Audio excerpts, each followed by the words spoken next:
Hello everybody, how's it going? You're probably getting sick of seeing these videos on YouTube, but I figured everyone else is doing it, so I decided to throw my hat into the ring too and give my 2 cents on the new Paul McCartney album, Egypt Station, which just came out on September 7th. That was 2 days ago from this video. I picked up the album on September 7th, listened to it a few times. I just haven't had a chance to get a video done reviewing it until now. So first of all, we'll just take a look here. This is the Target exclusive that has the 2 bonus tracks on it. And this comes with this elastic band to hold everything together. I'm not a huge fan of the packaging, I guess. After having it for just 2 days, you can see it's already not staying flat. It's kind of bowing out a little bit, but it's interesting. It's got this long gatefold here with all of Paul's artwork on it. And then on the back is all the lyrics to all the songs. A couple pictures here and there. And then in the last flap is where the CD is. It's got its own sleeve here in shrink wrap, and I put the Target sticker on the shrink wrap on this one. And then here's the label for the CD. So that's the packaging. I do have the Barnes & Noble red vinyl on order. I just haven't got that yet, so this is going to be a review just for the Target exclusive CD. So like I said, this came out on Friday, September 7th, a couple days ago. It's been 5 years since his last album. The new album came out in 2013, and I thought that was a really good album, so I was kind of curious to see what was going to happen with the new album here. Also, this is his first album on Capitol Records since he switched back there. Since 2005, he had Chaos and Creation in the Backyard was on Capitol. And he's done some label changes since then, but now he's back on Capitol. So let's get started with the review here. I'm going to do this like we do the reviews for the Beatles albums that I've been doing. I'm doing everything on a 5-star rating, and just kind of go track by track and then tally up the scores at the end and see what we come up with. So the first track, it's only 42 seconds long. It's called Opening Station. It's kind of trying to be like a concept album in a way, I think, where he's kind of going to the station, and then we get kind of the crowd noise, kind of reminiscent also of Sgt. Pepper, where we got the crowd noise and stuff. There's not really too much going on here since it's only 42 seconds. There's just a little bit of some chorus of voices, and then it kind of transitions into the next track. So for the 42 seconds that it is, it's not bad. I gave it 4 out of 5. For what it was. Like I said, that transitions into the second song, which is I Don't Know, and we've heard this one since June 20th when this and Come On To Me came out as the first single from the album. So we've had a little time to listen to this song, which I have. I've listened to this quite a lot. I actually like this song. I like the beginning part, kind of a mellow piano part at the beginning, and then it kind of just transitions into the actual song. I think Paul has said this is kind of written during kind of a down day that he had. He didn't know what was going on and stuff, so he kind of finds that kind of thing a good way to write a song, and I think he did a pretty good job here. It's a pretty straightforward song, just guitar and piano and stuff like that. It's kind of simple. Got some bass and some strings. And I think this is probably one of my favorites on the album, actually, if not my favorite, I think. I gave this one a 5 out of 5. And the next track is number 3. This is the other A side to that single that came out on June 20th. It's Come On To Me. This is kind of more of an upbeat, rocking song. It's kind of interesting that the album starts out with a little bit more of a mellow song. Usually you like to start albums with rockin' songs, kind of get people in the mood and stuff, but kind of didn't work out that way on this one. This seems like a song that would really get the crowd pumped up, I guess, when you're at a concert. Get some singing along and stuff like that. The crowd would probably enjoy singing this one at the concerts, I'm sure. I'm sure he'll sing this one. I think Paul has said that he wrote this song kind of imagining himself back in the 60s, like trying to pick up women and stuff at the clubs and stuff like that. Just, is she going to come on to me? Am I going to come on to her? Kind of thing like that. I gave this song a 4 out of 5. It could have been a little bit more rockin', I thought, but I think they did a pretty good job overall, so it's 4 out of 5 for me. The next song is track 4, Happy With You. This is kind of Paul talking about how he's kind of changed his ways a little bit, where he sings, he used to get wasted, he used to get stoned and stuff like that, and he doesn't do that anymore. He's more laid back, he's kind of mellowed out in his older age. I really like the guitar part in this song. There's, like, I think it's, if I remember right, this is kind of more of an acoustic song. There's one thing that Paul does in, I think 2 or 3 songs on this album, where he's not actually singing any lyrics. He's just, the music is playing, but then he'll start doing the percussion type stuff with his voice. He does stuff like that where it's like, Paul, you don't need to make any noises. You just let the music play. It kind of turns me off a little bit when he does stuff like that. But otherwise, it's another simple, straightforward song, and I really like this one. Aside from the vocal percussion stuff that he does there, I give this one a 5 out of 5 as well. Sorry, I keep looking down. I got my notes here, so I'm kind of just reading my notes. The next song is track 5. It's titled "Who Cares." Let's see here. There's like the first little bit of the song. I think it's like the first 25 seconds or so. There's this really weird distorted guitar sound playing. I think that part could have been eliminated, and he could have just started the song where he does the count in and actually starts singing the actual song. It doesn't seem to fit too well for me on that song there. But other than that, it's got a cool little organ part here and there. You kind of hear that. And I like the guitar sound on this one too. It's got really good sound on that one. And it's also got a cool message to it. You know, it's talking about all the different bullies and like internet trolls and stuff like that, where we probably see that a lot on YouTube here. And it's like, who cares what those people say? Just, who cares? Just let them be. So yeah, overall the lyrics and the music and everything, I like this song. I give this one a 5 out of 5 as well. You'll notice I'm giving a lot of higher reviews towards the beginning here, because this album really starts out really good. The ratings start to go down shortly, so they're not all going to be 4s and 5s. And the next song is track 6. It's one that we've seen a lot more reviews and stuff on lately, because this one came out just a few weeks ago, if I remember right. This is "For You." You know, people are trying to figure out what does "For You" mean. People think it means one thing, and it actually means another thing. But now that Paul's finally cleared up, it means "for you." The chorus goes, "I want it for you." We kind of got that cleared up a little bit. But I'm sure he's not ashamed to have people think it means something else. One thing I can say about this song is that it is super catchy. Every time I hear this song, I got it stuck in my head for days. I'll just be doing nothing, and all of a sudden the song will pop into my head. I wasn't sure about the song the first time or two that I heard it, but it's really quickly grown on me, and I really like the song now. A lot of people say that it sounds too modern, but I kind of like, there's a lot of modern songs that I actually like nowadays, so it doesn't matter to me that it sounds too modern, and I think he does a good job at it too. So he did a really good job of writing a catchy modern pop song, so I give him credit for that. I gave this one a 5 out of 5. The next song is a song called "Confidant."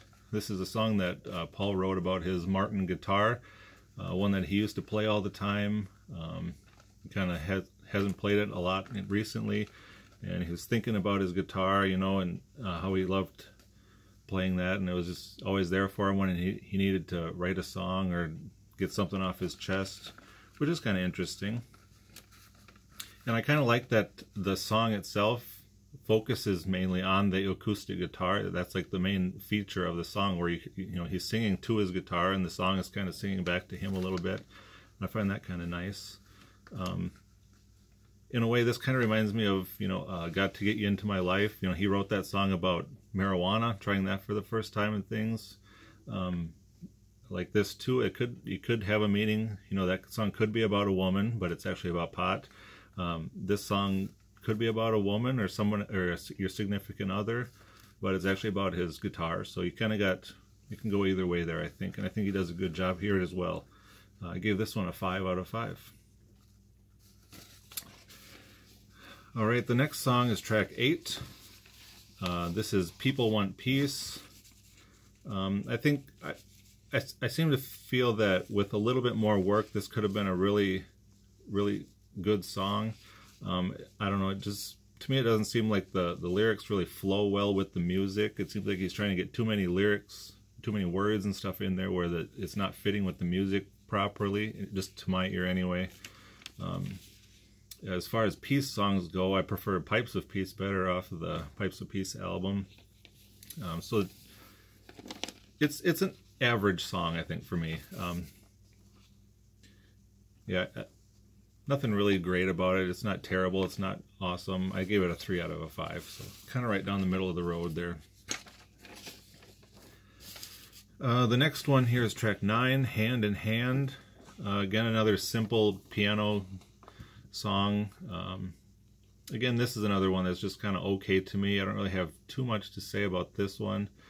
There's kind of a little flute type part. I think those are maybe flutes or something towards the end there, and from the middle to the end a little bit. I didn't really care for those too much. It's just, to me, it's just another average song here. Not really one I'd listen to a lot. I gave this one a 3 out of 5. Track 10 is a song called Dominoes. Once again, not really too much I can say about this one. It's not one that I see seeking out to listen to all the time. Probably one that I would even skip if I'm listening to the album all the way through. It's not, I don't know, not anything great for me. It's got some more of those Paul's type of stuff that he sings in the background where he doesn't need to be doing that. Maybe me just being a little bit nitpicky there, but the one thing that kind of redeems the song a little bit, there's some backwards guitar going towards the end of the song that I really liked. I think that's probably the only thing that gave it as high as a score as it did for me, but I gave this one a 3 out of 5 as well. Next we have the song, track number 11, Back in Brazil. I like the opening organ part of this song, and it's even got some kind of electronic sounds that I like. A little bit more modern for some people, but I kind of like that. And there's a couple of times during the song where he'll start singing the one line, Ichiban, Ichiban. And he just keeps singing it over and over and over, and you just kind of want it to end.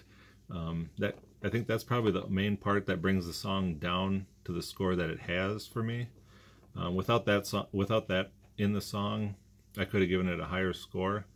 But I really do like it's got a groovy beat to it and rhythm. It has some fun beats and stuff like that. I just really like it apart from that Ichiban part. So without that, it would have been a 5 out of 5, but as it is, I gave it a 4 out of 5 for that song, Back in Brazil. Track number 12, now we have Do It Now.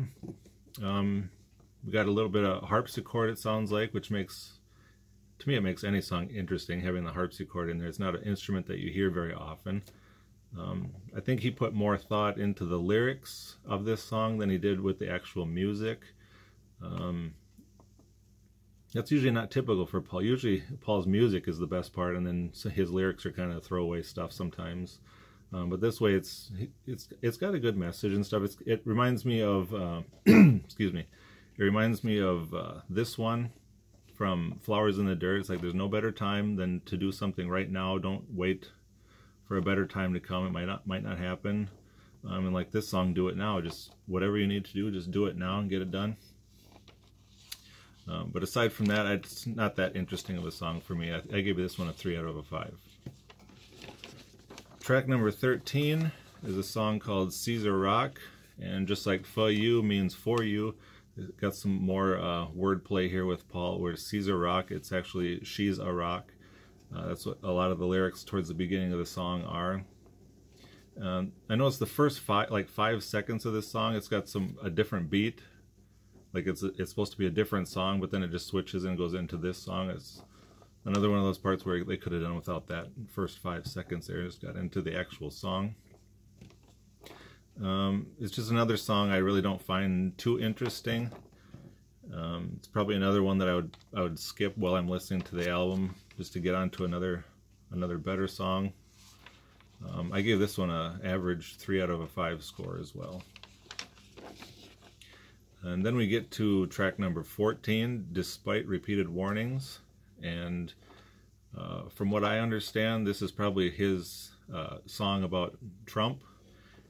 I don't really get into too much political stuff like that, so I don't really like hearing songs about it either. So I think we're kind of determining that Donald Trump is the captain in this song, as this song kind of talks about the captain. It's got kind of a slow start, and then right about 2.5 minutes around in that area, it just abruptly changes into a different rhythm and stuff, kind of got a different sound. And I think the lyrics kind of switch into someone called the engineer, so I'm wondering if that's maybe just he's switching over to, no, this is the engineer's point of view on the leader or the captain. And then close to the 4.5 mark, it changes again. It's got kind of a different vibe to it there.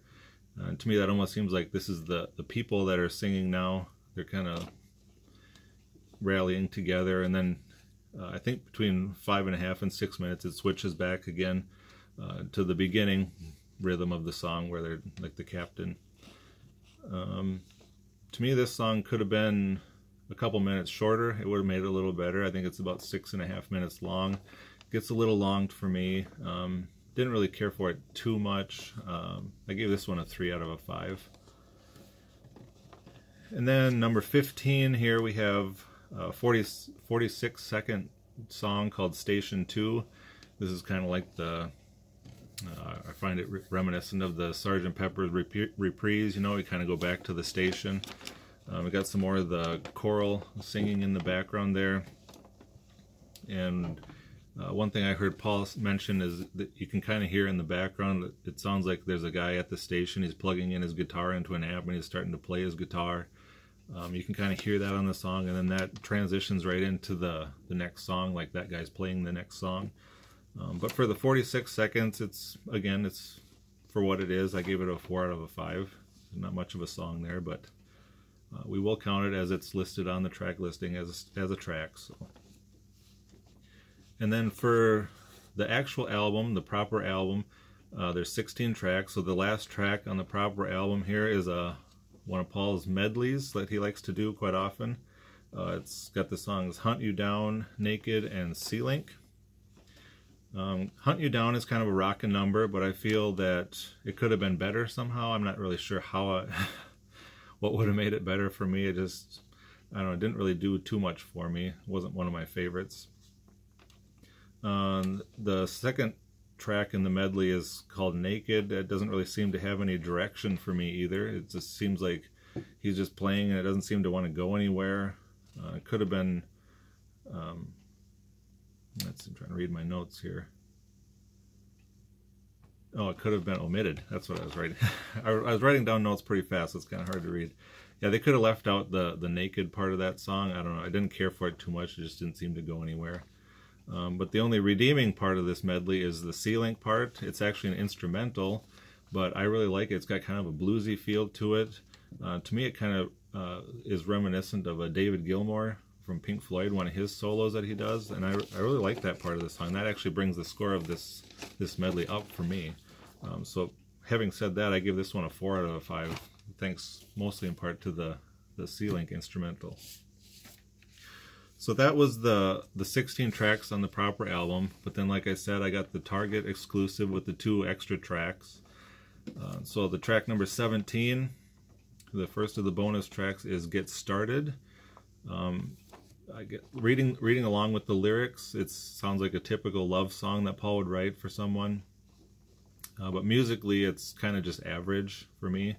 About 3 minutes, Paul is just, after he sings the song, and then after about 3 minutes, Paul kind of tries to get a little bit rocking with it, and he's just singing, "Let's get started." He just keeps screaming that over and over till the end of the song kind of fades out. I don't know, it's probably not a song that I would listen to very often. And I can kind of see why it wasn't included on the actual album. They kind of just threw it in there as a bonus track for Target here, I guess. For me, it's just pretty much average. I give it a 3 out of 5. And then the second and final bonus track here we have number 18, Nothing for Free. This is probably the most modern sounding of all the songs from the actual album, and the bonus tracks. To me, it sounds really modern. Not something you typically hear Paul singing like. It sounds like there's a lot going on, a lot of sounds and stuff like that. Paul's vocals sound almost like he's singing through a megaphone or something. They're kind of distorted a little bit, which is kind of interesting. It seems like there's a lot of synthesizer sounds and other vocals and stuff going on in the background. Elements of it sound to me like there's certain sections where it sounds like it could have been from a Beck album. I don't know if anybody listens to Beck, but I kind of like his albums, and some of the stuff sounds like it could have been from that. Well, it may be too modern for some people. I think there's enough going on here where that I actually enjoyed this song quite a bit. I did give this one a 4 out of 5. So that's my ratings for all of the songs on the album, and I'm going to give this album 2 scores here. I'm going to rank the album with just the 16 tracks from the album proper. So with 16 tracks, this album gets a 3.9 out of 5 for me. Not as high as I would have liked it to have been. I kind of wished he would have had a higher rating album, but just the second half of this album just wasn't doing it for me. And then when I add the 2 bonus tracks in there, it gets a score of 3.88, which I guess you could round up to 3.9. So yeah, 2018's Egypt Station is pretty much an overall 3.9 out of 5 for me in my book. So I've been waiting to watch a lot of the other YouTube people's videos on the album. I just didn't want anything to distort my view on hearing the songs and reviewing them. So now I'm going to go and check out all your reviews and see what you guys think about it. So thanks for watching, and take care, everybody.